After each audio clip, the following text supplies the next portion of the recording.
Give me 1 more minute. Oh, hang on. I had the music queued up. It's me super professional this week, isn't it?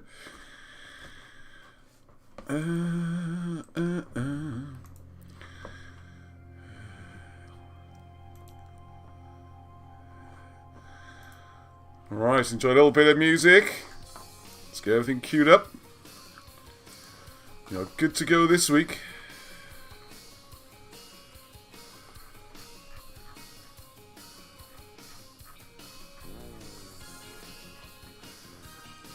Do you hear the music, Arnie?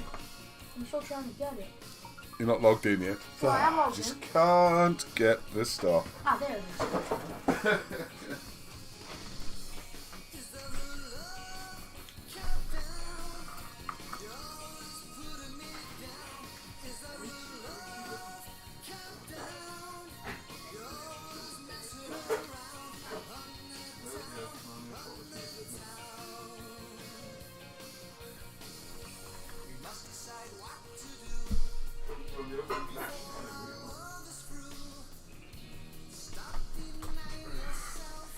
Right, everybody.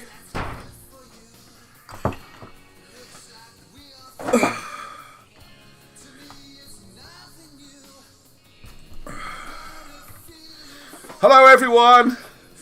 Wow, I got so much this week. I'm just overflowing with things. And as you might have seen, so hello and welcome and thank you, everyone. If it's your first visit, you're very welcome. About 4.5 second lag. Oh, great. Got a nice short lag. I'm going to get the chat on my screen as well so I can follow what's going on. Oh, loads of people saying hello. Hello, Andrew. Johnny Enigma. Oh, yes. John Griffiths. Andrew Whelan. Robert Pierce. Hey, Legolas is here. I've got Hugh. Evening, Hugh. Oh, it's great to see everyone logged in nice and early. And up and duk. The names are appearing. There's Arnie. Who else we got? Meg. Oh, I don't know Meg. Is that a new one? Hello, Meg. Mark Austin, yes, I've still got to send that stuff over to you, and I will definitely do it tomorrow. I'm going to nail myself to the chair and get that sorted. Thinky Stingers. Yes, ever since a sack in a row, he's just got into the deep end. Straight into the deep end, taking a pop at the poor old Vatican. Evening, old Patrick. Benny Babbles. Benny has been giving me help. I will start there, actually. Because I'll be trying... going to go on to Jack's Radio, Jacs. Try it, Jack's Radio, internet radio. We're lining up an interview where I will go on there and I might do something about gospel. Hang on, let's borrow this. We should be looking at this. It's now ready. It's on the website. It's for sale. We've already had advanced orders, so thank you very much, particularly Hugh Evans. So I don't want to spoil it. Anyone watching this might be guessing what they're going to get for Christmas. Well, Hugh's got a few of those. And I'll go through that quickly. Who else we got on board here? Gavin Lloyd. Hello, Gavin. Samantha Osborne. Brucey Bruce. Right. Giving people a chance to come on. I got so much tonight. I can't dwell on anything too long. Alright, so there's a very amateurish cutting off of the music. Right. Where do we start? I got pages and pages of notes. The big one, as you saw, is coming out of the research that is being done currently by Mariah Carnegie, who's part of the Britain Hidden History team. She's just done... First thing I want to thank her for... Where's it gone? I just heard Architecture of Power sitting right there. Uh-oh. Oh, hang on, Arnie's here as well, doing the production. You going to say hello, Arnie? Hello, everybody. Hello. Subscribe to Arnie Presents. Subscribe to Arnie Presents. There we go. That's Arnie's channel. Subscribe to my YouTube channel. Oh, can't quite see you off the edge. Oh, yeah, there's got a smile in there. There you go. So, Architecture of Power... Now, Mrs. Carnegie is a professional proofreader and went through all this, which is great, because we need to keep upping our standards. And there's just lots of little things, you know, about capitals and hyphens and apostrophes and whatever, typos. So all that's now being done. All notes came through to me. It took me a few days then to update everything, make sure the layout was all right. So this is spot on. It's going to the printers. Fingers crossed, we'll start sending them out next weekend or on the following Monday. It's alright, so get your orders in. The £5 discount for ordering before they come back is still there for another few days only. Orders are going well. People who've seen this, I reckon this is going to be the sort of breakout book, if you like. Because this just appealed to anybody. I mean, great Christmas present as well, because there's loads of stuff in there. Everyone's here, the Great Fire of London, the Plague, all that kind of thing. Right, okay, another thing, well, I will jump straight in on, so anyway, the research is another book we're going to be working on. I'll just do a little, right, slow down, Ross, take a breath. Right, there's so much going on, right? The idea is that with all this huge corpus of work that Wilson and Blackett have done, covering a massive array of subjects, and then more is being added in by Britain's Hidden History group members. So it's getting bigger and bigger. Brucey, buy Trojan War book in the description. It's in the description. Hey, yeah, like a proper YouTuber. You can buy books, presents, stuff like that, okay? Oh, I can see the lag on mine. This is all working so well. Right, so we've got this massive body of work, okay? And we have these huge books, like King Arthur Conspiracy, Search of the Ark of the Covenant. And these books cover many subjects. And what you end up with then, the next book that comes along, like even saying Trojan War, there'll be a bit more about early British history, and then they're amazing books. They're absolutely incredible. But in some ways they are too amazing and they're too big. And I mean, they're a wonderful experience if you've read them. I hope everyone gets a chance to read them. So what I'm trying to do is organise the work to put everything together so it can be easily accessed and compiled. I mean, probably 12 volumes seems to make sense. So, for example, the one, as you know, has been a slight hold-up. Totally my fault. I've got Mark Austin nagging me. Well, not nagging me, asking nicely. He should be nagging me, so I'll get it done. To finish the book, for example, on Britain's hidden Christianity. So that'd be a whole volume. So what we're doing there, we've got unpublished work by Wilson and Blackett talking about the background, how the early religion got started in the Middle East, the background of Jesus, who he was, why it was an important time, all that stuff is all there. Then it goes through the whole story of, you know, the crucifixion and where the Holy Family, and maybe Jesus as well, went afterwards, where they were buried, and how Western Christianity started. What I'm going to do then, to make this a complete volume, is then add into that the existing published works on that subject. For example, I'm sure you all know about Empress Ellen and bringing the cross to Wales, to Nevin, so all that will be in there. And then another chunk on Constantine and setting up the church in Rome, even though he was British, from York. So all that kind of thing. So it'll be a nice volume then, all about that particular subject, okay?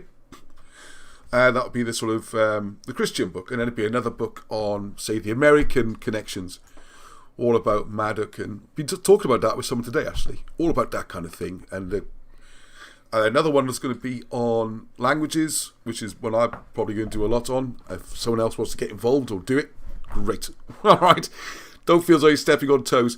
As I always say, this is not scooping the food off someone's plate. It's scooping the water off the sinking ship, because there's so much, okay? So if you want to get involved, get involved. It's great. We had lots of volunteers. The team's getting bigger and bigger, and it's brilliant. So one will be about the languages, like how to read Etruscan and cuneiform even. Well, that's not strictly speaking part of it. But I like to look at Luwian and all these kind of things. And then Colburn, of course. Colburn, Etruscan, stuff like that. So the one part of this which my good friend Mariah's working on, is the migrations, okay? Going right back to looking at Albine and Brutus coming to Britain. And it seems to be distracting our viewers on. And then there's the... Oh yeah, talking about Grand Prix. Marvellous, isn't it? There we go. So we're looking at the migrations. So one thing, well, a lot of things, that has been, Mariah's done amazing research for many, many years. We're lucky that she's joining this project, bringing all this knowledge with her. And that volume on the early migrations, who these people were, is, I've already got a draft here, so it's a long way down the line. It's amazing. And one of the things come across then is looking at how confused maybe the stories of Albine, and which is the sort of 1600s migration, BC, and then the Brutus migrations 500 BC, how they might have become tangled up and twisted because there's like overlaps and doubles. It's really clever stuff. I mean, it's, you know, way, way deeper than anything I knew about. So what's come out of that is what we're going to discuss at the end of the show then, which is all about... well, you're not going to see that anyway. But I've done some tables for you to look at. We look at back to Holinshed, History of Britain, which was written a long time ago, which originally was going to be a history of the world, but and then there's a lot of discussion about, because he puts in there ancient British kings, and then some people say it's a myth, and it's made up, and it's forgeries. Well, a lot of this story trails back to the Vatican, and it does seem to be how this, well, you'll see at the end of the presentation, but it does seem that a lot of the stuff which has been labelled as forgeries and fakes, as we know, YOLO and people like that, this happens a lot. It's one way of getting rid of inconvenient evidence, and it seems that could be the case here, which, if we could show the links, is extremely exciting. I mean, it's massive. This is one of the biggest things that's happened with this, because not only does it show more of Britain's history, but it clearly shows the link with Samaria and the migration. So this will be a lot to do with how, why and how all that got. Anyway, you'll see it. Why it would have got buried, and a few people buried with it as well, which is rather tragic to see. All right, okay, so come on to that. I've got a few other things to do. Right, first of all, I have promised I will do this one. I want to thank Di Cahill, who's a regular watcher. I'm sure he's here already. But a lot of people I know watch but don't log in. They don't want to log into YouTube, which I totally understand. And my cousin Neil, hello, and Claire, hello, and lots of other people tell me they watch, they don't log in, they don't want to have a YouTube account for their privacy. All understood. But it does mean you can't comment, unfortunately. I am moving more and more of the videos over to BitChute. And we're going to look at this new Brain YouTube, which seems a bit tricky to get bigger videos up, but gradually we're building up there. So if anything ever does happen to YouTube, you know, the world's going a bit crazy at the moment, go over to BitChute. Also the Facebook group would that possibly go. So look for BitChute, and then obviously we've got the website, Britain's Hidden History, and there'll be news and updates there. Heaven forbid any of that kind of stuff started to happen. Oh, some great chat going on there. Once Arnie leaves the Formula 1 out. Yeah. There we are. Now everyone's more interested in the Formula 1. Well, there you go. Right. The first question is Dave. I mentioned last week that this is a silly one to get going, right? Just a bit of fun. Is that we're looking at... we got so many Roberts in this group. And I got 5 I work with very closely, and one evening I had all 4 of the 5 called me in a row, and it was almost 5. And it's a little bit of a viewers competition, alright? Bit of fun, only a bit of fun. I will tell you something briefly about all 5, because then we're thinking the Welsh tradition, when you have popular names, is to add a bit of a nickname to them, okay? Like, I can't remember all the examples Di gave. It was like Di Foot Down, which is the taxi driver and stuff like that, you know? So if you don't know them from the videos, you got Bob Morgan. He's the guy with the impressive white beard who's just does all the working out and the surveying, and when we turn up in places, he just knows, alright? Like, he's done all the work and the research, and fantastic. And he sent me some brilliant things, which I will be sharing with you in the next few weeks. Robert Pierce, so I call him Gandalf generally, okay? We're looking for another name for Gandalf. Of course, you've got Robert Pierce, who's on here now, Legolas. So you've seen him, he's the one jumping around, you know, looking all buff and fit and healthy and all that kind of stuff. Then we got Robert Bevans, who's the one doing all the Babylonian research and the stars, and dragging me up on hills where, you know, it's way too cold, and we're going to be doing a solstice one again, middle of December. Then we got Robert Shaw, who just wrote this, and he's a fantastic writer. We got more stuff coming from him. And then there's Robert Edwards, who does the, I want to mention it again, the wayofthewarrior.org, and the link is in the description. Hey, I sound like a professional YouTuber, aren't I? Link in the description stuff. Oh yeah, right, one thing I want to do now, just to, bit of fun here. Hang on. Oh no, where's it gone? Oh, we've got another different... I'm going to show a clip here of this wonderful video that Matt Taylor's put together. Thank you, Matt. The whole thing's 5 minutes long, so I've jumped in. This is sort of the last bit, if you like. I just want to do more of this kind of thing, so thank you to Matthew. And it's obviously talking about the comet, and then Maddox going to make... You can't see it! Oh, stop. I'm enjoying the video and no one else can see it. Alright. I need to press that button. Thank you, Arnie. That's what you're there for, man. Good work. I'll give you the buttons next time. So there we are. We got... for those who don't know, then the Welsh journey... Well, that was a bit quick. There we are. They went over to America, 700 ships, the migration. I love this video, it's great fun. 70,000 Welsh settled in Kentucky.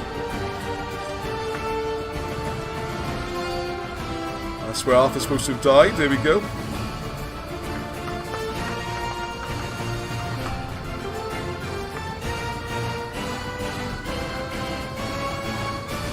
Oh, it looks like an Assassin's Creed ad.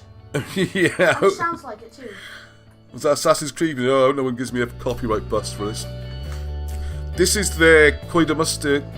Yeah, so my name came up on the video. I was all excited. Plus the Sons, which is you are. Every Sunday 8 o'clock on YouTube. How cool is that? And there's St. Peter's Church, one owned by Wilson and Blackett. I'm sure you all know that one. Well, is he there? Is he there? He might well be there. He's somewhere near there anyway, probably. He was there for a while. Yeah, not sure about Catholic, but the oldest church in the world it could be, yes. And there's the heroic David ap Arthur. King is dead, and there's Wilson and Blackett, of course. And check out Rich Planet as well. There we are, some great stuff on there. That's what got me starting. And there's some of the books. There we go. Alright. And we got more stuff on that. So thank you very much to Matthew for that one. Cheers. Right, now I got to jump. I got to go to... Because there's loads of good stuff tonight. And I can see everyone's... right. Oh. I haven't done this on full screen. Right. What I wanted to show was... We got more stuff from... I'll tell you what I'll do. Right, I want to just share this link with everyone. This is what I meant to put in the link in description as well. This website is just a quick one here. It's called lexigos.com. Put an English-Welsh dictionary. All right, you can see at the top. Can you just see it? It has been cut off by my face. It looks like it's just been cut off. Damn it. It's called Lexilogos. I will put the link into the description. What's brilliant about it is all these dictionaries. So anyone trying to do cumbroglyphics, you know, looking up old Welsh words, anything like that, you've got a whole long list going right back. This one I didn't know before, 1737 English-Welsh Dictionary, which is the one I've been using a bit this week. Oh, Pictorial Dictionary, that's interesting. Don't know that one. Anyway, there's loads there. So if you look at old words, it hasn't got some of the old ones. This is another book, Antique, which I've been looking at the last few weeks, Lingua Britannica. And then some fun stuff here about pronunciations and grammar and some of the good old stuff, alright? So all these Welsh books here, as you can see, Mabinogi, all that kind of thing. First Welsh Bible. Fantastic website, alright? Lexilogos, L-E-X. Is that a 1 or an I? Logos. It's an I, yeah. L-E-X-I-L-O-G-O-S. Thank you very much for that one. And again, it was Mariah's having a big week this week. Oh, you off somewhere on? Yes, 1 second. Oh, 1 second. Okay, all right. Now, Benny, on Benny Babbles and all that, fantastic. Had a chat, and he has explained to me how you use the technology to have guests. So, was going to have a guest tonight. We're not. I'm going to do it on my own. I'm going to give it a go. I was hoping to get Mariah on to do a little interview about this stuff, but she sent me written notes instead. But next week, don't let him get away with this, right? The Rob Bevans, who does all that amazing work, the alignments and everything, he's going to be on the show next week. We're going to do a link-up thing. Cool. So I'm looking forward to that. Yeah, that'll be exciting, because it's just in time then, good timing, because the winter solstice is coming up, and I keep telling everyone, Very important. There's only a couple more shows before the solstice. So some ideas where to go, how the alignments work, how you can check to see if something, what star it's looking at, all that kind of, it's brilliant. So Bob, I think, is hardly going to sleep all week because he's very nervous already. So don't go easy on him. Give him a hard time, all right? Make it hell for him. Right, what else we got? Now this is fantastic. Look how beautiful this is. I'm just going to check on Arnie's screen so everyone can see it okay. It's a bit shiny. Sorry about that. It's all my amazing studio lighting on me. This, anyway, oh my goodness, I've got to do this justice. I'll angle it a bit, see if that helps. Hang on, let's just check. This is from Karen. There we go, can see a bit better now. This is from Karen Sawyer. Hello, Karen, who's been a great, has been involved in this for a long time, really, since we started. Before we started, Karen is the one who put on, what do we call it? The thing, Arc 2. Authentic History, where it was called, where we had people like Alan Wilson speaking live. And Karen's written a book, Dangerous Men, which I was looking at earlier today. I think I haven't got it out somewhere. What I didn't know about Karen, she's a wonderful photographer. So I'm going to try my best to see this calendar. It's all in Welsh, beautiful. Some fantastic landscapes, good. You can see them if I angle it so the light doesn't glare. Ionawr, February, March, all the different months, all that kind of thing. And every month has just got a stunning photograph. They're beautiful. They really are outstanding atmospheric pictures. And you got little Welsh sayings and things. And there we are, just put a couple more, some stones. So I'd highly recommend those. And I put a link, hey, look at me again. The link on the description. This is sent to me as a gift. Thank you very much for this, Karen. This is very proudly going to fix up behind me there. So every episode, people hopefully will see that. And I hope people order them as a lovely Christmas present for anyone you know or for yourself. Spoil yourself. I think they're great. And next year then, what I'd like people to send in is ideas where we're looking to do a joint calendar next year. Britain's Hidden History. So we'll pick out some of the favourite spots and make that into a calendar. Okay? Right, excellent. So we're cracking along. Well, action-packed film this time. Yeah, I know where my lid went. Right, am I going to go straight in? How are we doing? Yeah, okay, we'll get into the controversial stuff. Shall we? Oh no, I just got... yeah, one of the links, by the way, was to look at... when you look at that list of books I showed you, there's a book there, How to Talk to a Welsh Peasant. Which I love it. It reminds me of the joke about the man drinking out of the sheep water. But those who know it... Are we meant to be seeing the screen at the moment? No, not meant to see the screen. That's all my notes and links and where I'm going. It's supposed to be almost like you're just blown the gaff now on. You just torn away the fourth wall. The curtain has been twitched back. Toto has pulled it, and there's their wizard. Alright, here's one. Oh, here's a link. Oh, make a selection first. Oh my goodness, how do I do this? Alright, computer, calm down. Control link. Right, okay. Everything's going to the left. I'm going to drag this to the right a little bit, just so my head doesn't block it out. There we go. This is well worth everyone having a look at, alright? Because this is an alternative confirmation of the stuff we do in the group, okay?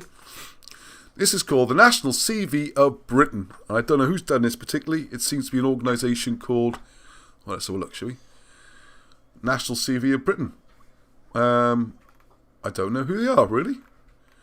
You should always try and find out who people are when you look at things. But anyway, it's an interesting website.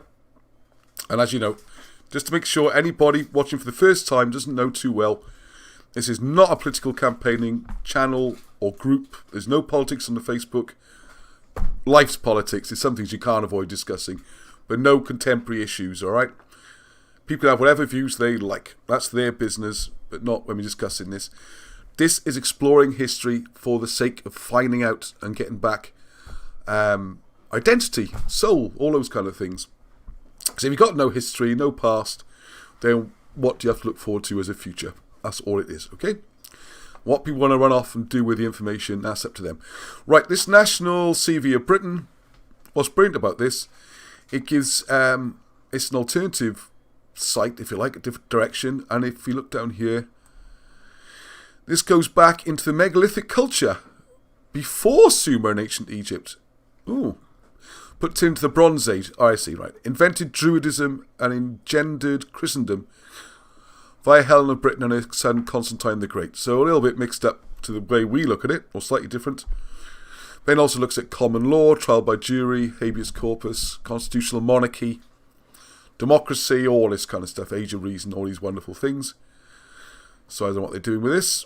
But there we are. It's interesting to look at some of the history.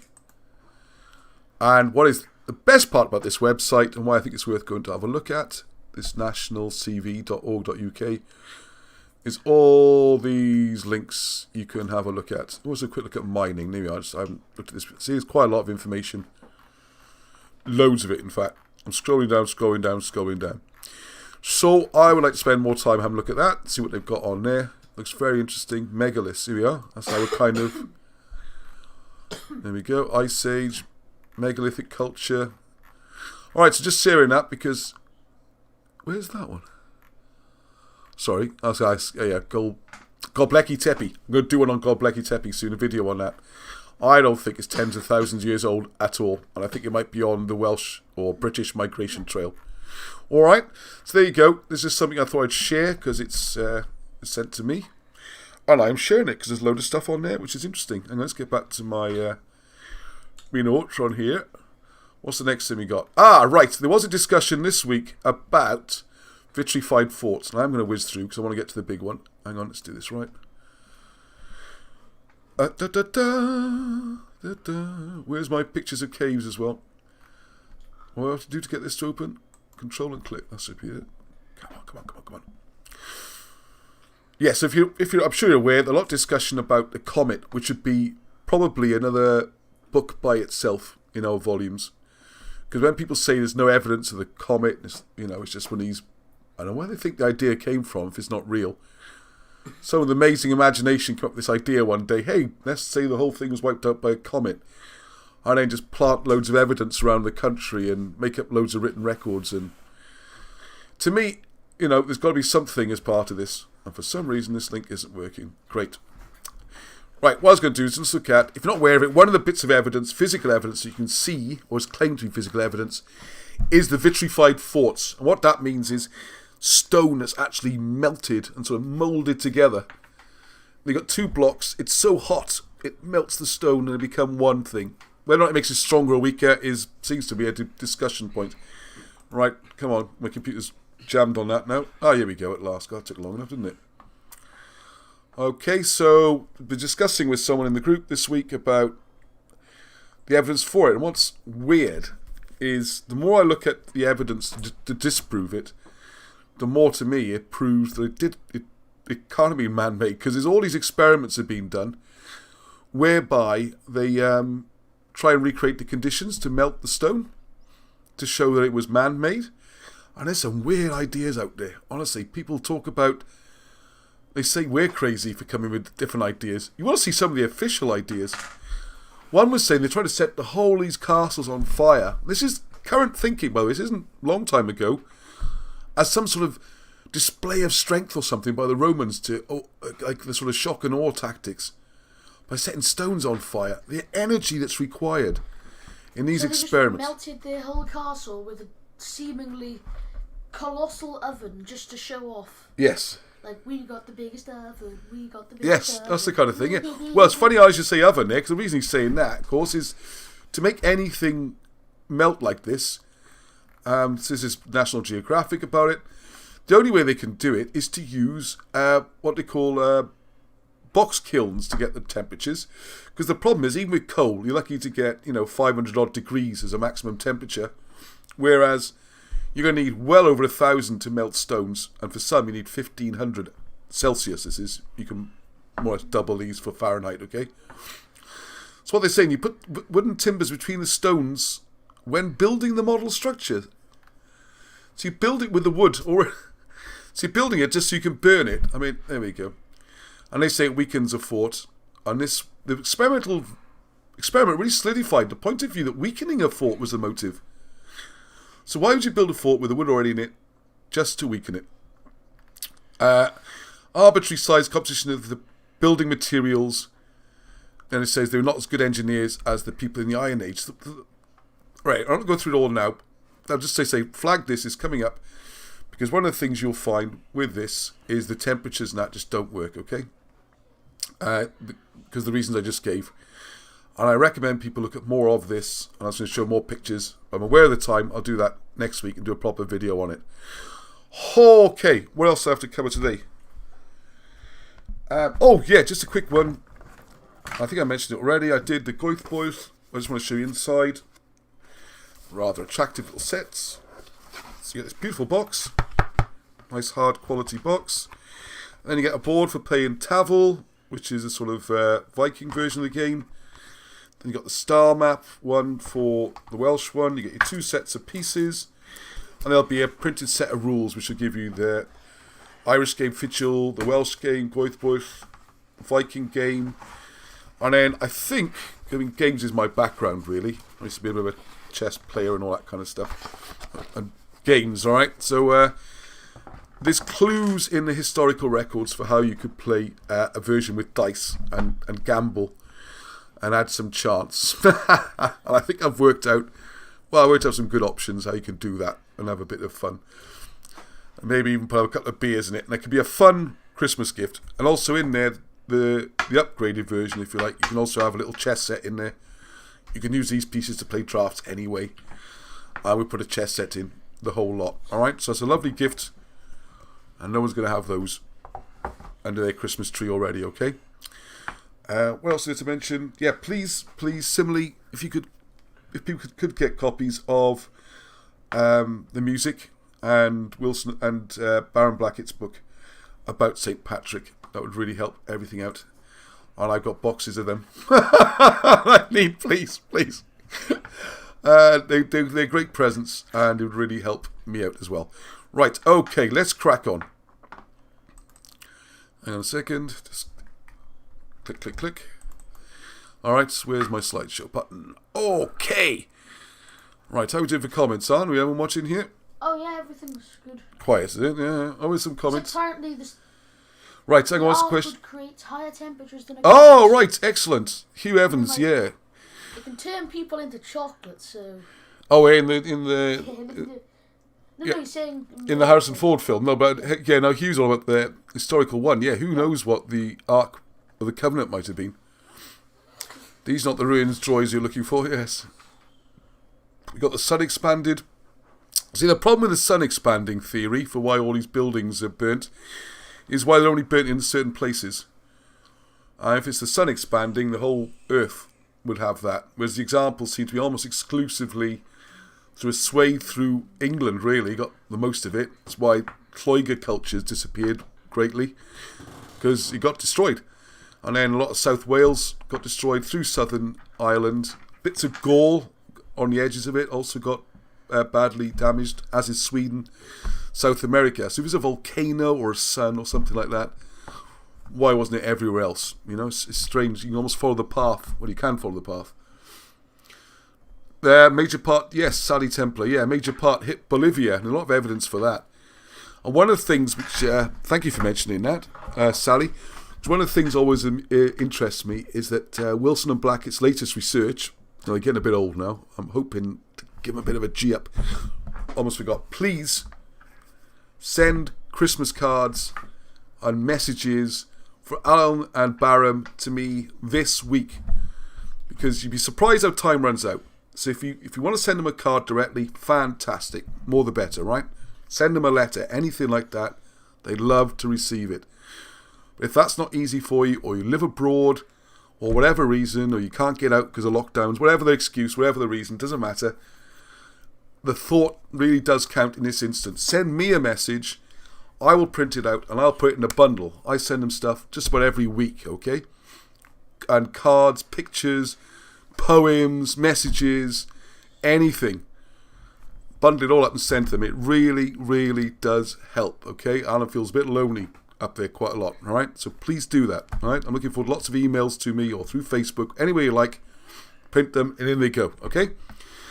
The reason I was thinking that, because Alan has got this theory that after the Welsh migrated up to North America, through Kentucky and Appalachians and all that, they gradually had to work their way around through Arizona, down through Central America and ended up in Bolivia, okay? And it all ties in with the Aztecs. It's a fascinating theory. They're usually right, so still trying to research that, okay? But what strikes me as ironic, of course, is you go half around the world, and that's the other place the comet went. And then something inside me the other day suddenly thought maybe that's part of it. Maybe that's part of it. So you think, why would you go all the way down to Bolivia? If you're sort of settled in Kentucky and places like that, there might be local pressures, but it's a long way. What about this for a crazy, crazy idea that obviously needs looking into, and it's just an idea, throwing it out there. If this is what's referred to as the dragon, this comet going overhead, and they were able to work out where it's gone, maybe one of the reasons for the migrations and everything was to find out where the dragon ended up. And maybe that's why they ended up in Bolivia. I mean, it took them a long time to get to Bolivia, another few hundred years, but still. Anyway, just throwing that out there as a crazy idea, okay? Right, okay. Now, so I've done this as a presentation. Some of it I need to click on to internet. Not really. All right, anyway. All right, bear with me 1 second. Ooh. Uh-oh. What happened there? What's this? Right, okay.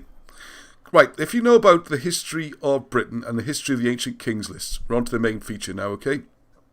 A lot of this goes back to someone called, so a special book, which is Holinshed, okay? Not Holinshed, it's Holinshed, right? 1577. There's been a lot of versions of this, and let's talk quickly about it. Raphael Holinshed, 16th century, different spellers, all that kind of stuff. That's not really so important. One of the things that's pointed out by the research that's been done here by Mariah, he's part of a team of 4, and he's not really the key.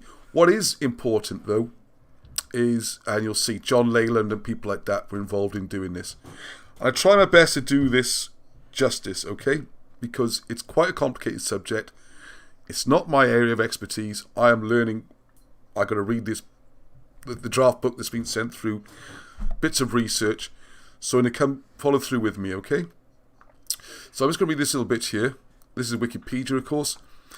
The idea for Holinshed, always interesting to see what sort of mainstream garbled view, whatever it is.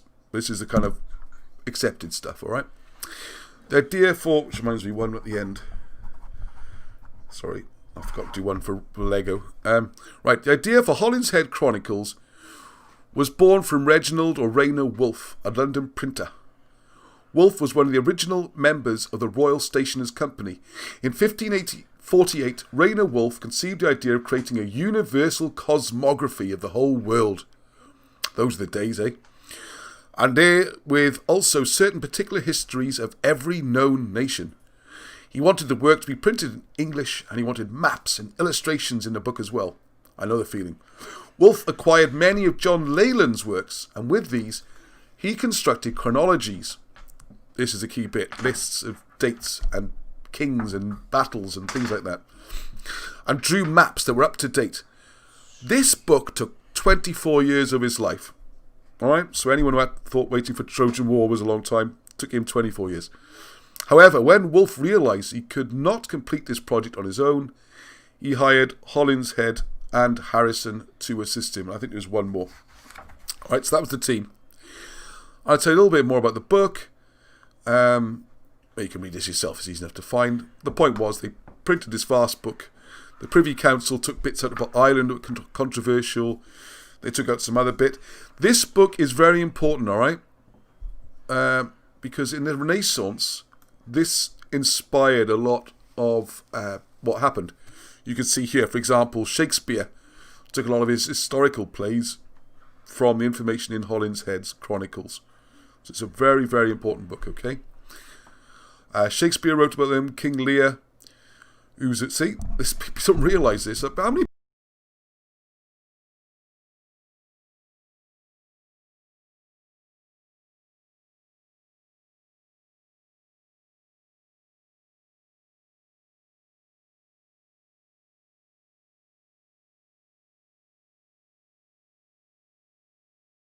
Arnie. Arnie, thank you, Arnie. Right, sorry. So, we're back on, right? Yeah, we're on now. Oh, yeah, sorry, the thing came out the back. Right, so we got King Lear, who's it's actually confirmed during an 8th century Welsh king. I wonder how many people go and watch Shakespeare and realise how much of Shakespeare is set in Wales. Loads of it. Midsummer Night's Dreams in the Wye and all this kind of stuff. And lots of the historical characters, as you see there. I think most people know Macbeth is the Scottish play. So that's one thing. But they don't realise how much of it's actually Welsh. Anyway, so you got all that. So this is an important book, all right? This is a point I want to make. Now, come on, this John Leland character. So he was the English poet and antiquary. All right, so you can read all about him. The point of these, reason we're mentioning it, is because we're trying to put together. Let's just jump. You can have a read of that when you want to. Leland, maybe that's the picture I wanted. Right, the reason this is important is because if we're going to try and find ancient British kings, you've got to find all the information you can. And there's very little of it available. And what is available has been sort of rubbished, ridiculed as being myth. Alright, so let's go to take some minutes now. So I'm just reading some notes that Mariah sent to me, okay? So Richard Holinshed was only one of 4 contributors to what had been intended by his publisher Raynar Wolfe to be a world history drawing on the works of John Leland. John Leland believed firmly in the historical authenticity of Arthur. See, King Arthur comes into this as well. And vigorously rebutted Polydore Virgil's casting doubts on certain elements in the Arthurian legend in his Anglia Historica published in 1534. Leland was an antiquarian, an early archaeologist, visiting and making notes upon hill forts, megaliths and coins, among other artefacts.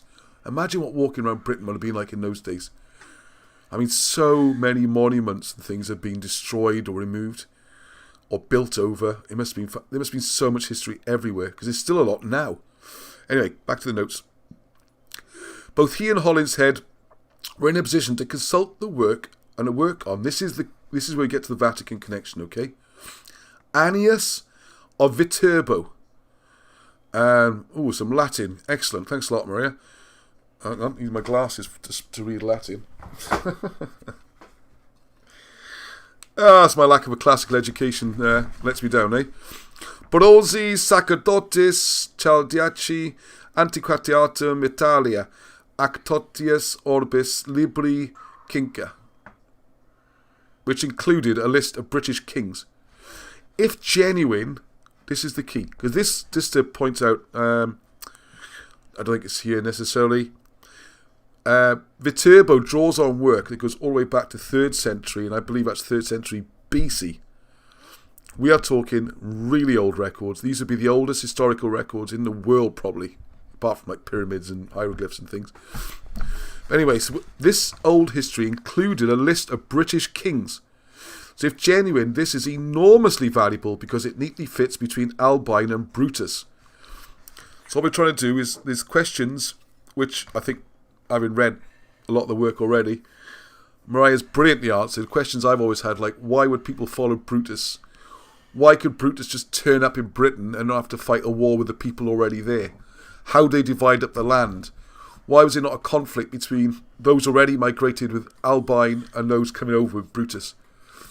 Why were these people not fighting each other all the time? What happened to the earlier migrants, the Lloygrins? Why have we got the Cymry in Wales, Lloygrins in England, loose terms, Albernaticus and the Scots up in Scotland? She's bringing it all together. It's amazing, all right? This is just like a little snapshot here, okay? This isn't even in the book yet. I think you'll have to go in, though. Right, so what we have here. That's right. So, however, nothing is as simple as that. Berosus himself is described as a... Now, Berosus is the key. There's a guy here called Berosus. I don't have a picture of Berosus, but I do have the list to show you in a second, all right? Oh, that's interesting. If I press that button, I've changed the hotkeys. Now it changes what comes up on there. Berosus himself is described as a Babylonian writer, a priest of Bel Marduk, and an astronomer. He was active at the beginning of the 3rd century BC, drawing on ancient Babylonian records and texts that are now lost. A supremely important work of his on ancient Sumerian history, beginning with the arrival of Oannes in the Red or Reed Sea, was translated into Armenian and then into English and survives, happily for our general researches into the connection between Britain and Sumer. I'm not sure how much I was told, how much is in the notes. I'm going to jump in. You might get this bit twice, because this is a bit that just leapt out and really shattered my thinking in a way. Not my thinking, but the importance of the work this man did. He was considered a real expert and writing about his own areas. And you'll come on to Viterbo as well in the 15th century. Actually, let's just follow the notes. Maria writes it fine. Doesn't need me to jump in. I'll say something at the end if it's not there. So we've got this ancient document, right? 3rd century BC, talking about Sumeria.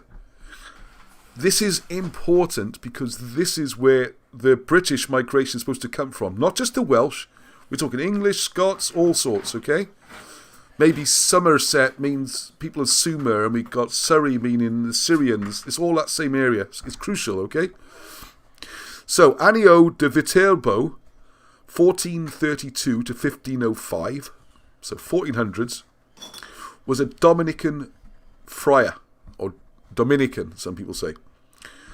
A scholar, a historian, a master of theology, lector, and so highly esteemed by popes, so highly esteemed by popes that one of them, Alexander VI, made him master of the sacred palace, or theologian to the Pope, no less. This guy was the top. The Pope put him in charge of his, well, the learning. He would have had complete access to anywhere in the ancient works, right? Things that people like us could never even dream of getting through the door, before the door. He had the run of the place. And he was putting together his own histories. And of course, one of his major interests, because of his background, was to look at the old Babylonian history and this Middle Eastern history, which is supposed to be the roots of where the British come from. This is why this is so crucial. Right, so Alexander VI made him master of the sacred palace, or theologian to the Pope, no less. Now, what he did, right? So imagine this now. We got this guy. He's made to the top of the tree, incredibly trusted. He's got access to all the ancient libraries. He's particularly interested in certain areas like the Babylonian, the Sumeria, and what inevitably he's going to come into the concept of the migration and Britain. So he's following all this, and it's going, wow, this is fantastic. Look at this. I've hit the mother lode. It'd be like me walking in there, or probably most of the people watching this. If you suddenly got the keys to the Vatican library, like, oh my God, I've just found all the stuff. Look. All about Sumeria, Babylonia. There's the migration details. They went to Britain. And there's a list of all the kings. There it all is. You'd be like, it's amazing. I'm just going to put it all out there, right? That's what you'd think you'd do. And that does seem to be what he did. So what happened? Okay, so we get into the gruesome bit about how this has all been, how we don't know about it, how no one knows about it. All right. So hang on a second. What they accused him of when this came out, and if you follow this at all, you can imagine why there would be so much fuss, because obviously the church in Rome claims primacy. It's the first church. It's the founders of Christianity. The first bishop of Rome is Paul. It's not Linus, the one mentioned in the Bible, the British guy. No, it has to be Paul. And the Christianity started in Rome. It didn't start in Britain. All this has to be wiped out. And this is way back then, right? I always talk about Hanoverians starting this cover-up. Way back then, this is 15th century. And before that, hundreds and hundreds of years, we're going right back to, well, 1st century. Almost 2,000 years. This whole British side of things had to be removed. Like, I think someone mentioned on the comments there, when the burning down of the library in Alexandria, for example, when it was controlled by the Coptics, was that 3rd century or something AD, I think it was. Anyway, either side of zero, all right? But the point was, do you think all these learned people will just destroy everything? Or do you think there's a good chance they either made copies or took out the important things they really wanted to know, put it in their own libraries in the Vatican, and then burnt it down, so they'd have the only copies? If you're a person of learning, and you want knowledge, and you want power, and you want to contain it, it's so difficult, I would think, to destroy the last copy. You'd want the last copy. You don't want anyone else to have it, because knowledge is power. But if the knowledge is destroyed, the power of that knowledge is also gone. So what seems to have happened is, the 15th century, Anno di Viterbo has come along, hit the mother lode, and thought, I'm going to publish this lot, all right? And he's the top man. He's trusted by the Pope. He's not. So anyways, the accusation is he's accused of forging an entire compendium of ancient works. How many years it must have taken him to do this? And this work of Berosus, consulted and recorded by Leland, and called inevitably the Pseudo-Berosus, is among them. This begs a question. Why should a Roman Catholic monk be so interested in ancient British history that he will risk his entire career in wholesale forgery, which must have taken years? Is this even likely? Is the verdict of history the correct one, as pronounced by Joseph Justus Scaliger? Scaliger. That, I keep meaning to do. I've got to do a video on Scaliger. In case you ever wondered, when you're reading your history books and you're thinking, oh yeah, we got the Greeks and the Romans and this and that and the Civil War, blah, blah, blah, blah, blah, blah, blah, all the way up. Who decided originally where to put all these things? The guy is called Justus Scaliger. Actually, I always think it was Julius Scaliger, as in Julius Caesar, but there we are. Justus. Maria, well, I'm sure she's right. Not me. But someone has to make this ladder of all the years and epochs. If you imagine a ladder with struts across it, and then all historical events, like little coat hangers, you can hook them on. Well, he's the one who put the ladder in place and put the first hooks in place. And if you look into him, sort of 17th century, he didn't have an awful lot of information to go on.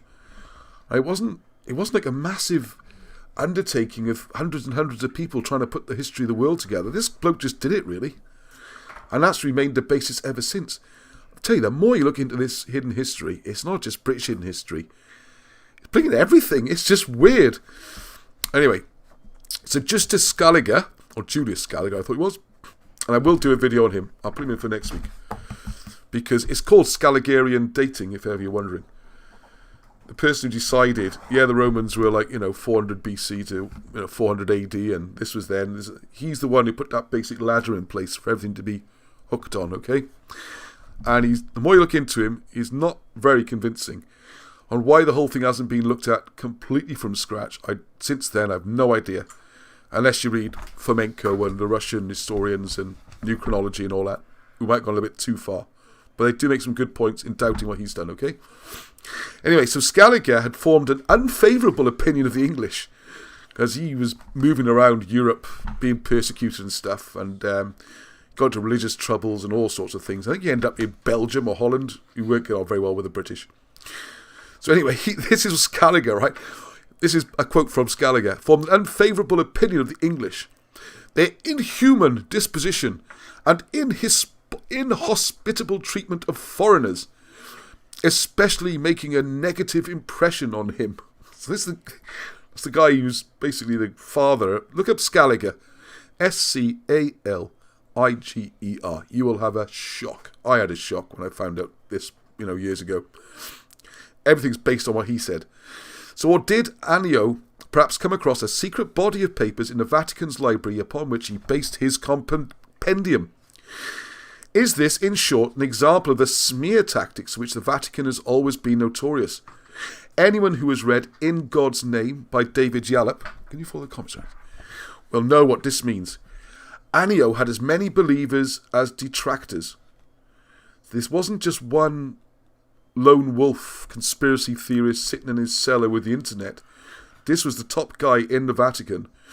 Plenty of people followed his version of events, including, it would seem, Leland, for example, who based his Holinshed Chronicles on, it would seem, accessing this information, which of course is now almost nearly all gone.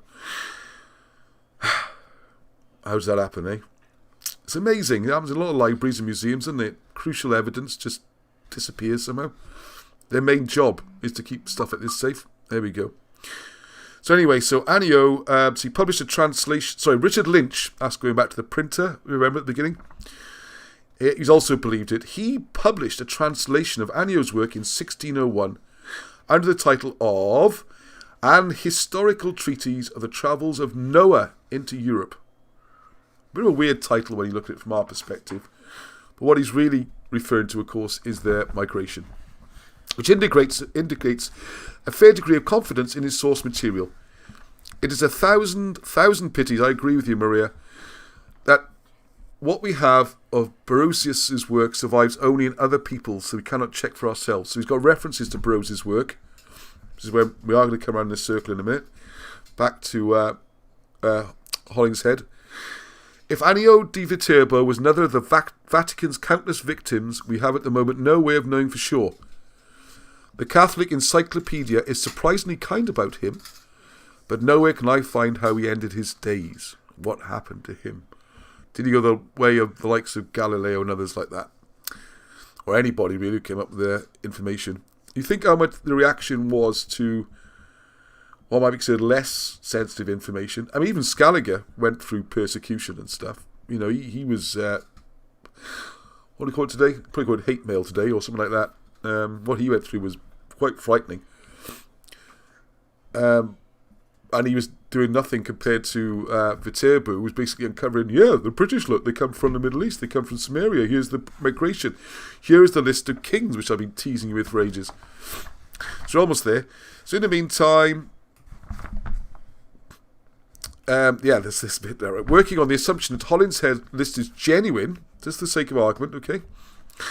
And that Annio di Viterbo was indeed the victim of a vicious stitch-up by the Vatican, I gave free rein to the germ of an idea at the back of my mind. Right, because halfway down the list, let's just check. Yeah, okay. Alright, hopefully you can all see this. So this is not all of it. This is part of the list, and I'll show you some more examples that Maria's put together. So all these names will be unfamiliar to us, although not all of them necessarily, as you'll see. So as we trot down this list, I hope you can see my little arrow moving up and down. I can never tell if you can see it. Just about. I need to get a brighter coloured arrow or something. Anyway, Samothus, Magos, Sononius, Druius, Bardus, Longo, Bardus Jr., Lucas, Celtus. This is the interesting one here, look. Albion, okay. This Albion is... Let's see if any of this is familiar from other stories we know from history. Albion was said to be a giant. He is said to have sailed across the seas, and he's said to have 33 sons. Any of that ring any bells? Yeah, well done, those who get that. What we're looking at there is the same as the Albine migration story. When they turned up, so we get a bit of mixing up, because Brutus turned up, supposed to have fought the giant. Albine's supposed to sail the seas, and if you remember that Albine, who was... The 33 comes in again, because actually you're mixing up the daughters marrying into the sons. All these very familiar themes, alright? And then Celtus back again, because Albion the giant gets slain. So we need to dig in to find out what all this is about, alright? Galates, Harborn, Lugdus, Belligius, Lasius, Alabrox. Now, Romus and Paris. We'll have a look what dates they might have been. And if they tie in with the famous, obviously, Romulus and Remus, who founded Rome. Paris, which I always think of as Priam's son in the Trojan Wars, but also, as Maria keeps pointing out to me, her expertise is etymology and word searches and the history of words. That Paris forms things like Parise, and lots of different things come from that. I think even Pharisees all come from a similar root. So this is we're going way back. Okay, so. You might want to pause on that list a second. And there's more. Oh, actually, there's a couple more off the bottom. Yeah, if we add to the bottom of that, Madaug, Mumbir, very well spellings. And you get 20 generations from Albine, not to Brutus, not to Brutus, right? But to Ebraucus the Mighty. So what then done is, I know it looks a bit, I could present this a little bit better perhaps. All that's happened here, the dates on the left are not real dates. There's kind of like assumed dates, or just to give a flavour. What Mariah's done here is take an average of 24.7 years per generation, which is about right if you look at any kind of this period. It's usually about 21 to 25 years. Even if you do get one king with a long reign, it usually means the next one doesn't last very long. You know, they were difficult times. Or even in modern times, you find it's not much different. Apart from the current Queen of England, if you take her out of it, you go through the previous few generations, it's still about the same. Anyway, let's not get distracted. 24.7 is a reasonable assumption, okay? So an average of 24.7 years per generation, starting with Pictus. Since Madog and Mumbi and the length of their reigns are already known about, this is exactly right for the missing 420 years before Madog. So this is the kind of dates we'll be looking at there. Alright, so it's not up to Brutus, it's up to this guy, Ebraucus, or Ephraug. And we'll learn a little bit more about who some of these people are, okay? This means that not only do we have a complete list of monarchs of Britain after Albine, but we also know who became before her, which we'll look at another time. Because this is just a little excerpt from the list. The list is massive, okay? And it shows a civilization going back, well, a couple of thousand years, never mind hundreds. In addition, it probably means that the missing works of Berosus are still in the Vatican Library, where Annio de Viterbo made his startling and dangerous discovery 550 years ago. The original's probably still there, or a copy of it. Why would you throw it out? Or you wouldn't destroy it. You'd put it safe, perhaps. This is why we call it hidden history, Britain's hidden history.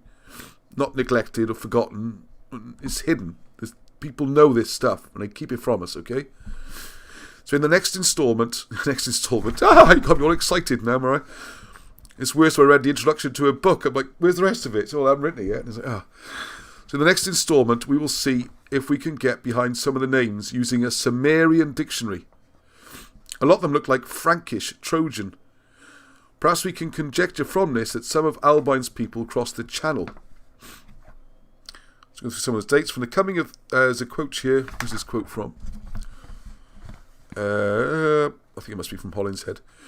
From the coming of the Cimbric. It's another confusion. You know the Cimbric? They would seem to be linked to the Cymry, if not the same people, okay? So from the coming of the Cimbric nation, the invasion by the Sumerian princess Liwirimetatsu, daughter of Dungi, another thing which Alan Wilson has got right, Dungi, of or Ur, at the time of Ebraucus, who is Ephraug in the Welsh records, the mighty is 500 years. That's period of oral tradition and chronologies. So okay, so we're almost there. How are we doing now? Oh, lovely. And then let's just give you a chance to freeze all these, alright? Now this is... Well, hang on.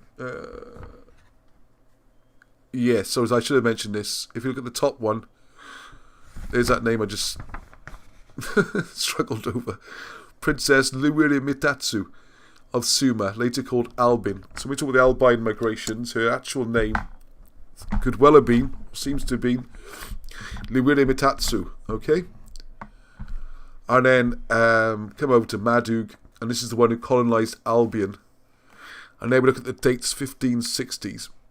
It's hard to be exact in any of these. What's happened? Mr. Hartel was saying, arrived late, what are you reading from? Oh, well, that is late. Hello, Paul, we're just finishing. Very nice to hear, Paul.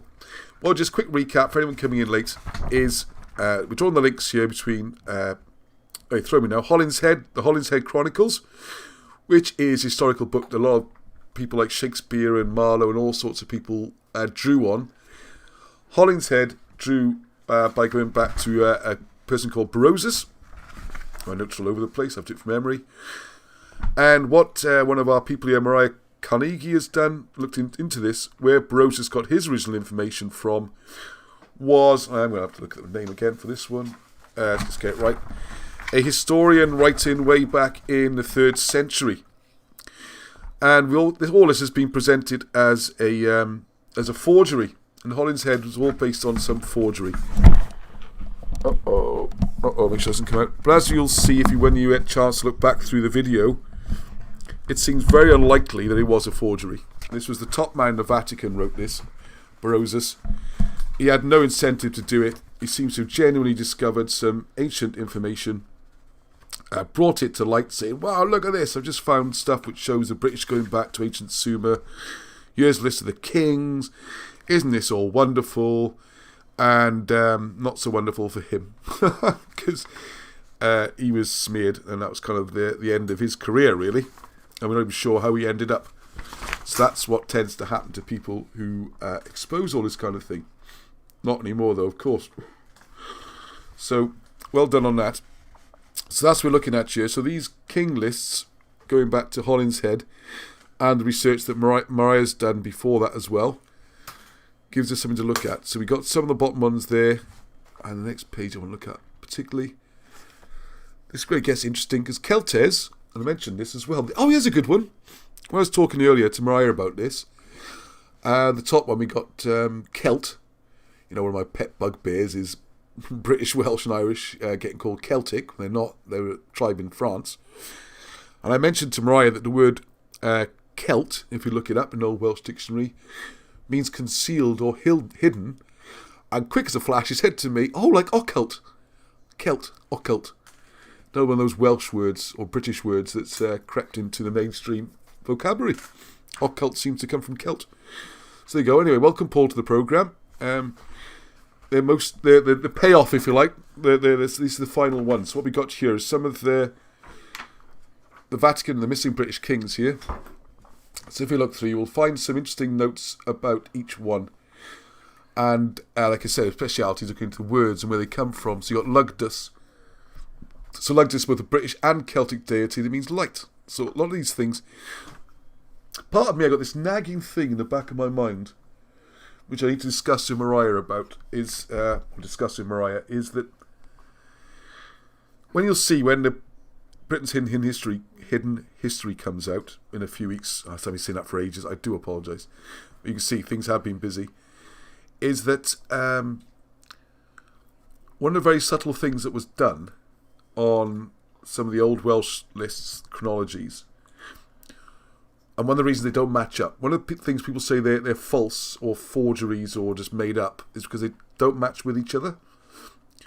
Well, what Wilson and Blackett worked out by absolute genius was the King's List held information.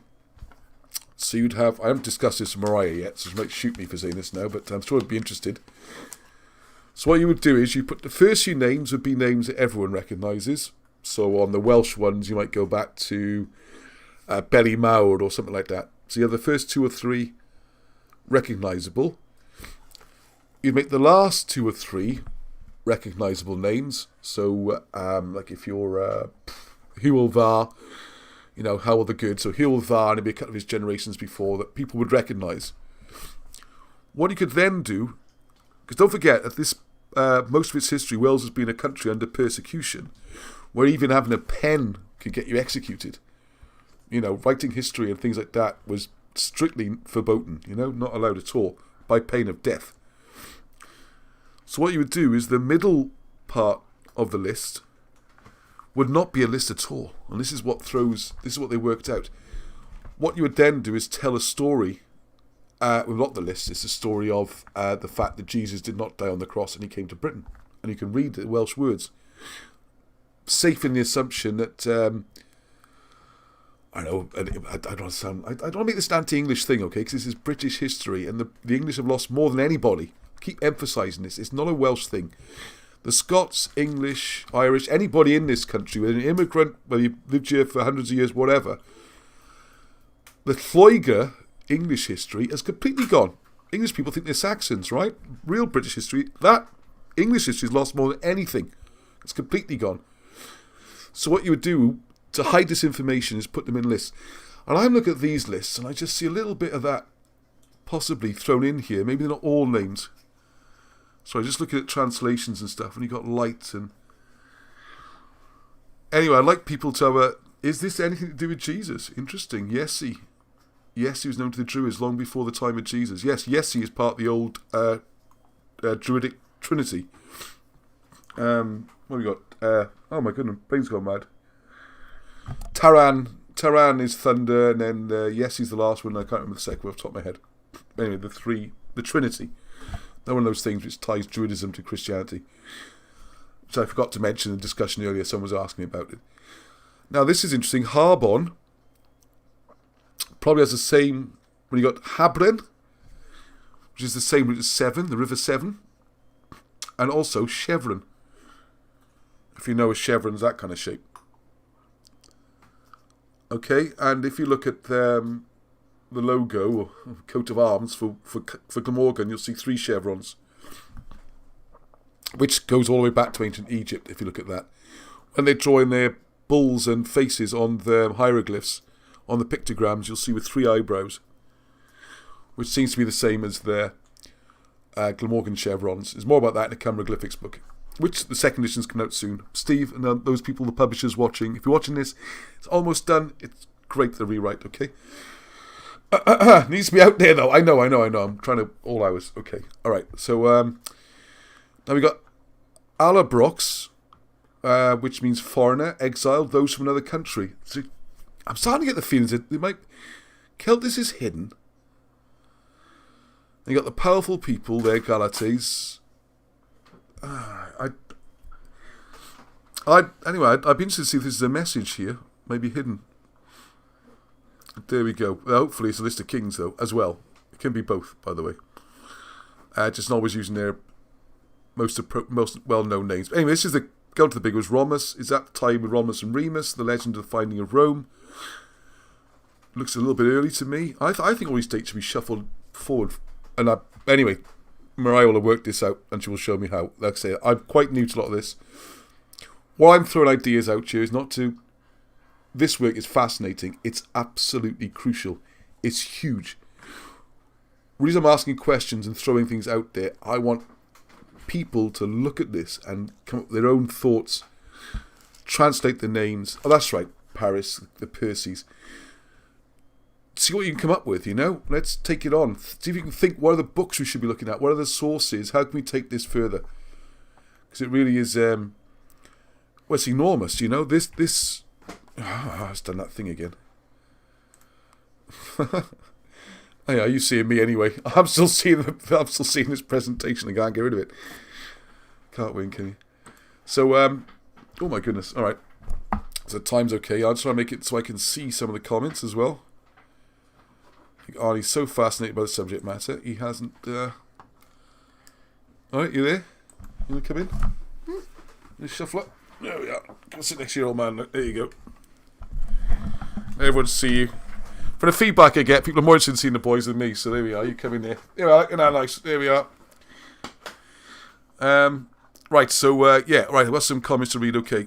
Right. Elbrook. There you are. See? Robert York spotted one straight away.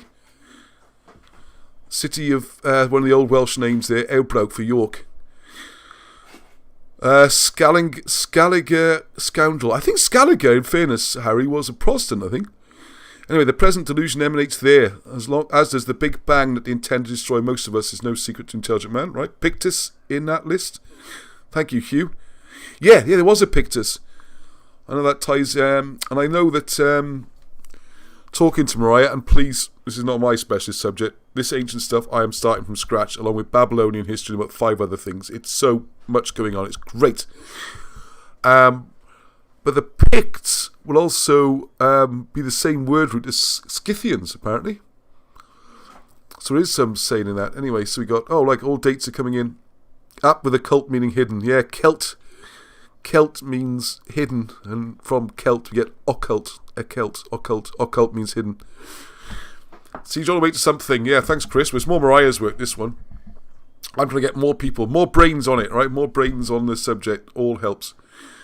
What was I going to say? Right, something completely different, does it? There seem to be things hidden in the Bible, lists of names. Yes, you are quite right, Chris. I would suggest, and I haven't looked into this, but I would suggest someone research into it. When you look at the begat, this is the old King James version, those lists of kings and who followed who and who was father of and son of, I thought for a long, I thought this before, Chris, thank you for bringing it up. Maybe there are messages in those lists and they're not strict genealogies necessarily.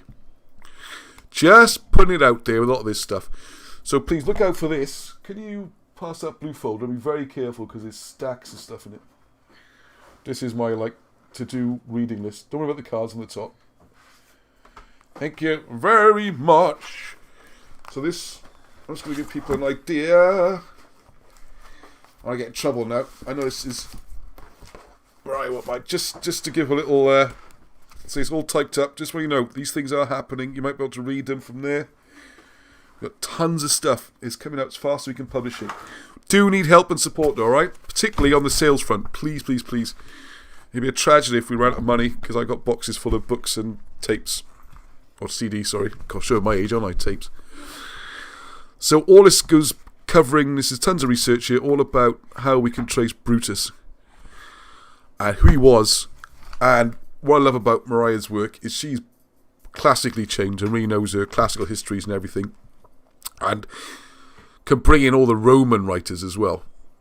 And show them how it all ties in. I know it ties in with Britain. I've seen some of the findings, how it's working. It is staggering. This is game-changing stuff, okay? So keep spreading the word. Keep getting more people involved. There's so much evidence swamping down that it's well, I don't know how is it possible to ignore it all. And we got more Wilson and Blackett books coming out as well.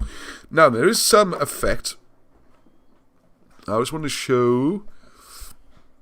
Thank you very much to Legolas for bringing this to my attention. That nickname's got to change now. Don't forget, there's a competition. Send me suggestions, what we're going to call all the different Robs, Bobs, Bobbies and Roberts, alright? Because I've also got two other friends called Robert. And my mother's neighbour, he's Robert as well, isn't he? Oh, it's a 4-second delay. Oh, yeah. Yeah, the one you... Robert, yeah. So my life is surrounded by Roberts and Gareths for some reason. You might recognise this. We're back on to Arthrois. Now, I wish I'd screen saved this, and if someone could start screen saving this, please do so, because I think it's one of my old videos from a few months ago. It's just something... It seems to Robert, and I agree with him 100%, this is slowly changing. The stuff about King Arthur is becoming more and more softer towards the British version of events. So his central figures in the legends making up the matter of Britain, which is the medieval histories there. We talked about Geoffrey of Monmouth. Not his real name, of course. Can you remember his name? Yeah, one of Arthur's relatives. Anyway, so it talks a lot more about Welsh and Breton tales. A lot more Welsh is coming in. Okay? So it does seem to change. Can anyone remember, or anyone saved it, or anything like that? I'll have to look through. And if you look through, a lot of it was like, it's not a rubbish, and it's nothing at all. But it does seem suddenly, the other text that seems to support the case for Arthur's historical existence is the 10th century Annales Cambria, which also link Arthur with the Battle of Baden. The Annales dates this battle to 516 to 518.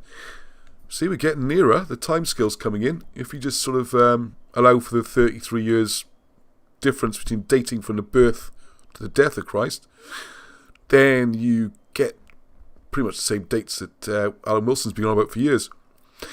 And also mention the Battle of Camlan, which is where I am going soon to, Camlan, in the depths of winter. Ooh. And you can see the battlements there, in which Arthur and Medrawd, see the Welsh spells are coming in, Modred, are both killed. Well, I don't think Arthur was killed, actually. I think that's mistaken the way it's been read. Gwalchmai and Medrawd were killed. Arthur was wounded, taken away, recovered. Anyway, so these have been used to bolster confidence. Alright, and one thing I wanted to just check on here. If you haven't seen this before, it's quite amusing. Oh, we got Arthur at 605 to 655 now. Okay. And he's the son of Myrig, alright? So don't forget, right? This little funny, Rob pointed this out to me a while ago. Arthur, born in 605. His father...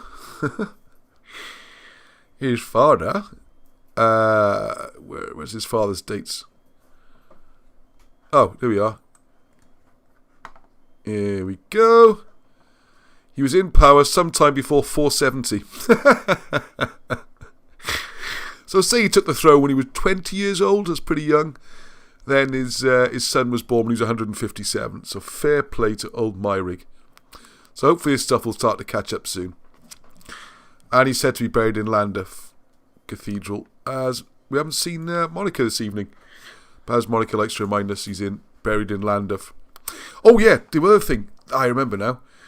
The other thing which was seems to be getting a bit of recognition, I don't know if we're having an effect or it's just coincidence, is Money the Gair, or Money the Gair. Let's give it its proper South Wales pronunciation. Money the Gair. Money the Gair is the hill that Wilson Blackett bought the site of the church on the top of. Which, oh man, I've got so much more stuff to show on that. Try and do it next week or during the week. And it says here, there's a Caer Craddock tumulus at the eastern end of the Mynydd, which is still displayed on the OS maps. That is, according to local legend, that's a start, the burial place of Craddock. Nearby are the burial mounds of Myrig and Arthur II, who resisted the Saxons in the 6th century. So Myrig has just jumped forward 100 years, and Arthur's gone back a bit, and they're finally meeting where they should be in the 6th century. So there you go. It seems to be changing slightly.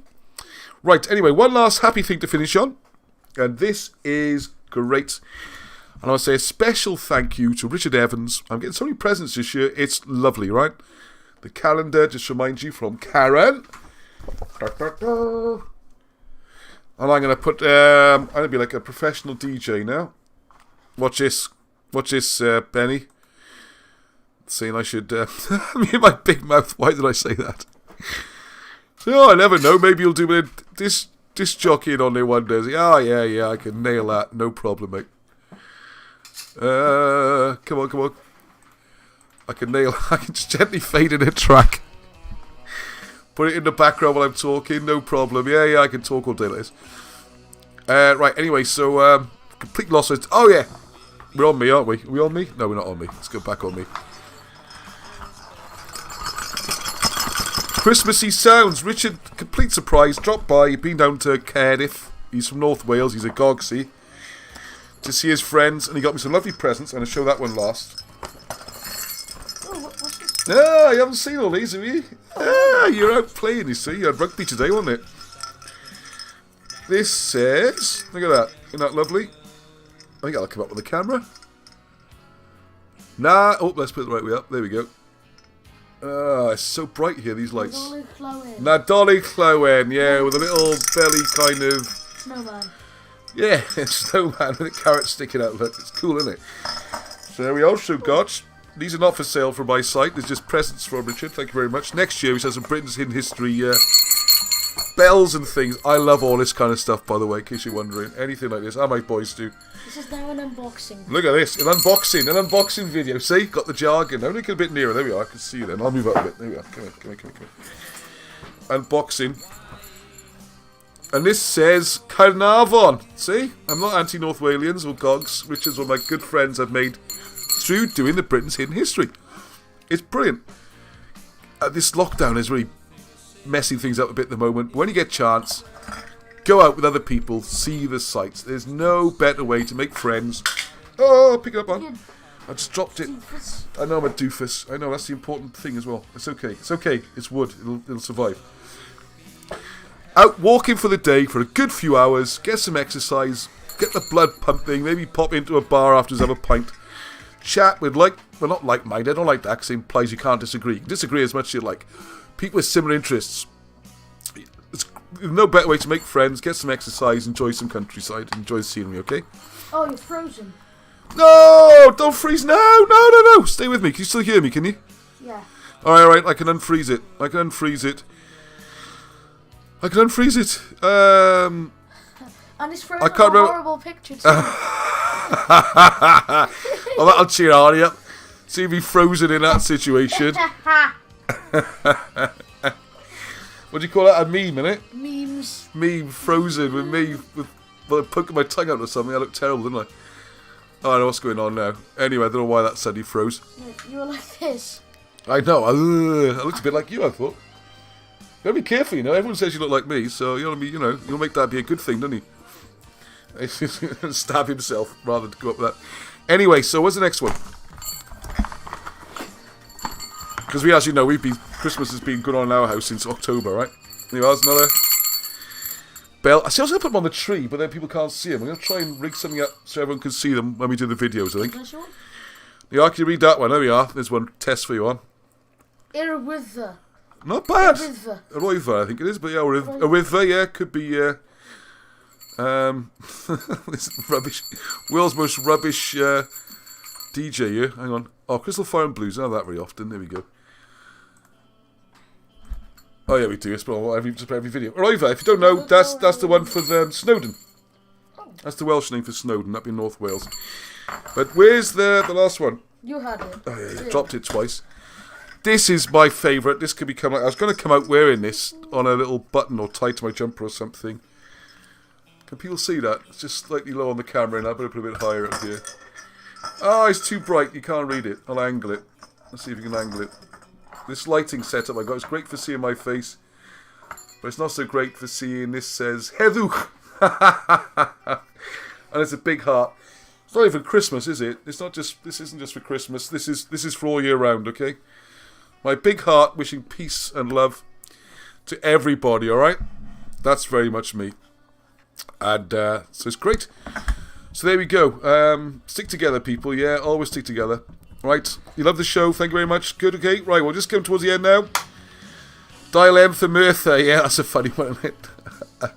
Great show as always. Thank you very much, Andrew Whelan. Yes, the annoying child. I'll get rid of him soon, don't worry.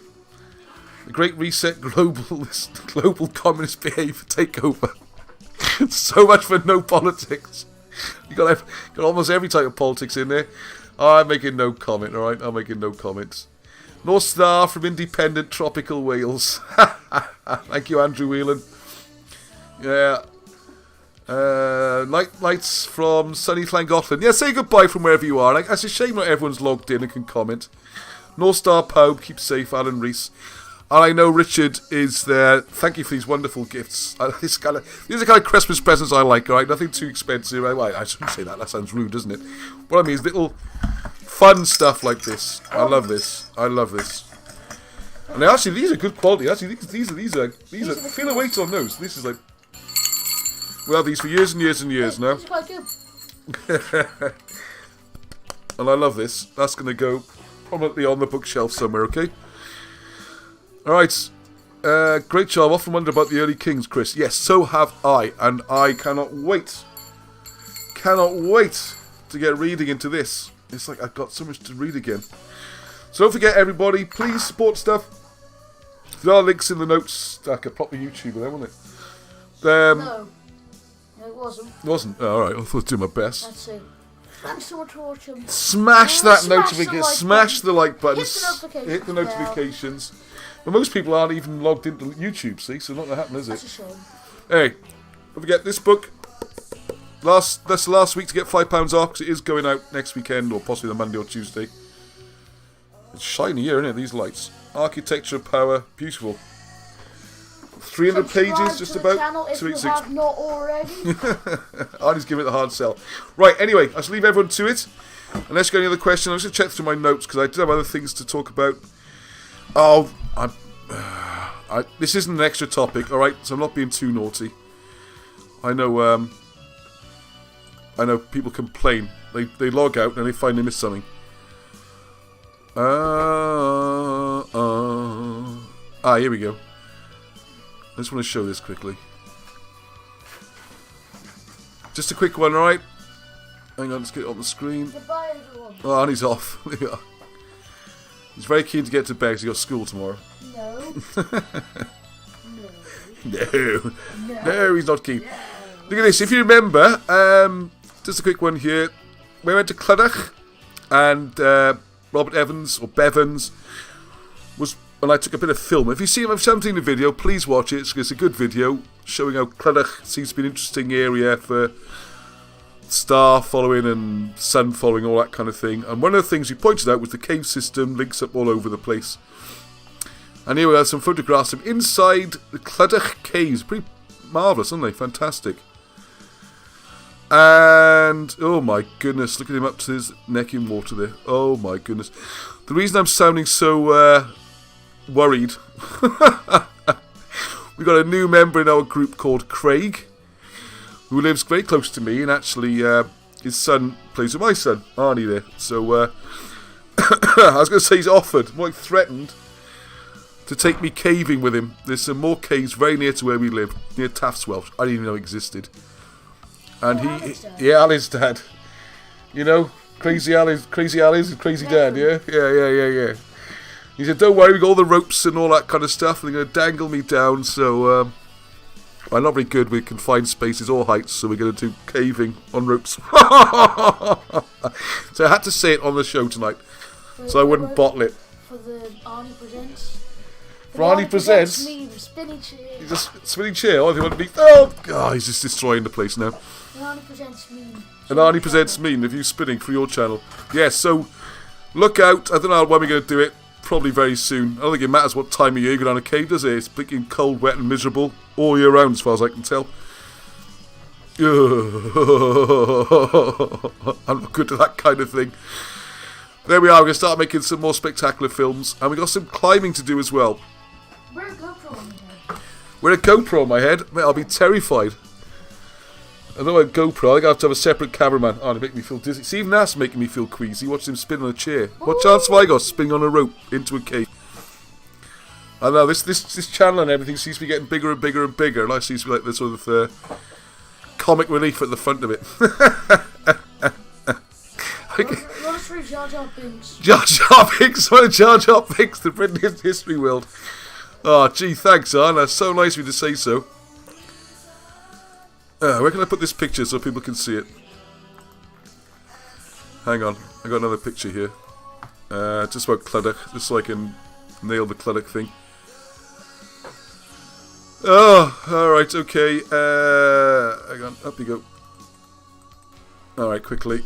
There you go. And there's a picture from possibly 1930s of Clydach. Just slight follow up the Clydach Valley, and there's that path we're on, and there's the writing and all that kind of stuff. So we have to work out when it was dug out. Anyway, that's definitely it, alright? Just rambling a bit. Hope people can... Yeah, looking forward to the 7th. Thank you, Benny. See, he's a pro, right? That's the difference, right? He just puts a little plug in at the end and reminding me, 7th of December, I'm going to be on his radio show. Talk about the new books. Maybe talk about Goidboy. We'll talk about whatever. Give Jack's radio. I should have put a link to that on the description. You can find it. JACS. It's like a Valley's radio, but it's internet. You can get it all around the world.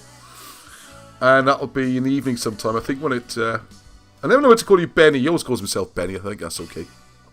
Right. That's it. End of music.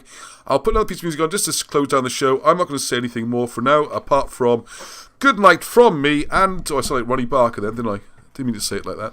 You say good night and I'll turn off the mic so you can't. Aha, good night. And Heddwch. Hang on, you can say Heddwch.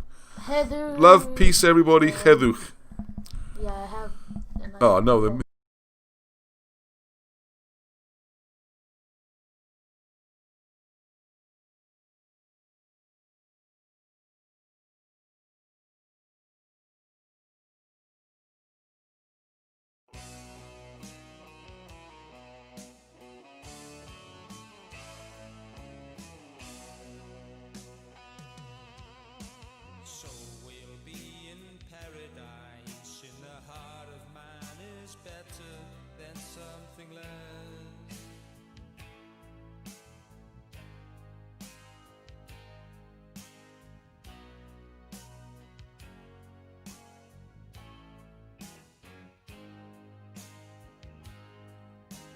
First time we met, something strange inside happened.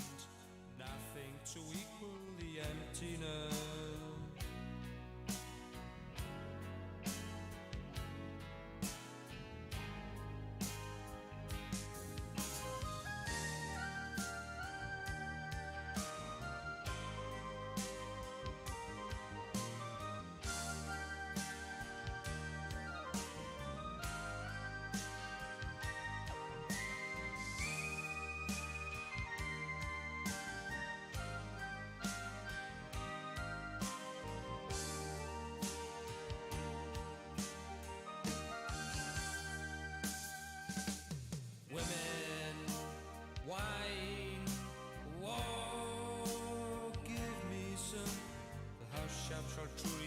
tired in due course.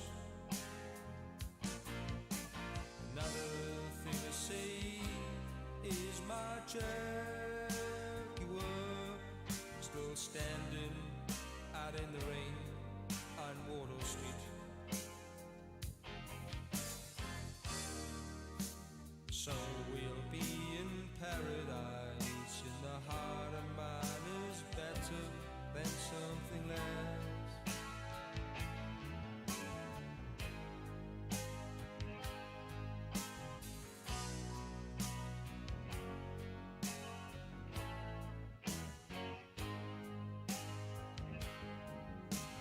First time we met, something strange inside happened. Nothing to equal the emptiness.